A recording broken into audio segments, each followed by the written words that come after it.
This is the story about the mines and the town of Garnet, Montana. After the California gold rush had calmed down and the rush was over, a lot of miners headed north into the mountains of Idaho and Montana. It was here in these mountains of Montana that a placer gold discovery in 1862 sparked a brief gold rush, drawing thousands of fortune seekers to the area. Miners worked the creeks and benches of this area for a couple of decades, but it wasn't until the late 1890s that hard rock deposits were started to be mined. Then, in 1895, a fellow by the name of Armistead Mitchell set up a stamp mill at the head of First Chance Gulch to service some of the mines in the area. Soon after Mitchell erected his mill, a prospector by the name of Sam Ritchey hit a rich vein of gold ore in his Nancy Hanks mine just west of the town, and that is when the real boom began. At first the town was called Mitchell, but because miners were finding bright red stones known as garnets, they changed the name of the town to Garnet.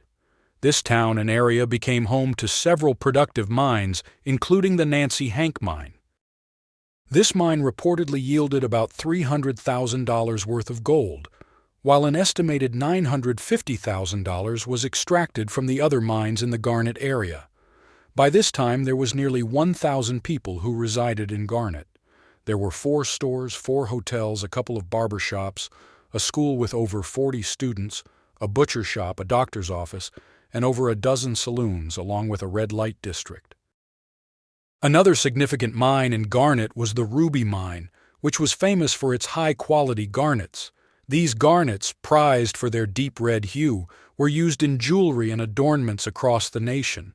However, like most old mining towns, the boom soon turns into a bust, and by 1905 a lot of the smaller mines were shutting down due to lack of quality ores.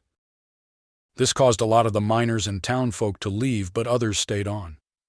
Then in 1912 a fire swept through the town's business district and destroyed many of the shops and stores. At this time, most of the remaining people decided to pack up and move on, leaving a population of about 150. Then, in 1934, President Roosevelt raised the gold price from $20 to $35 an ounce, and the town of Garnet started back up. A whole new wave of miners moved into the old abandoned cabins and began working the old mines and dumps. Mining these old ore bodies was still profitable until the start of the Second World War, when the use of dynamite was no longer allowed because of the war effort, and once again mining came to a grinding halt. By the 1940s, Garnet was nearly deserted, and the post office officially closed in 1942. The once thriving mining town, known for its shiny red precious stones, had officially become a ghost town. Today, Garnet is preserved as a ghost town and is part of the BLM's Garnet Preservation District. Visitors from all over the world come to experience a glimpse into the past, walking the same streets as the miners who once sought their fortunes here. I hope you enjoyed this short story about the mines and town of Garnet, Montana.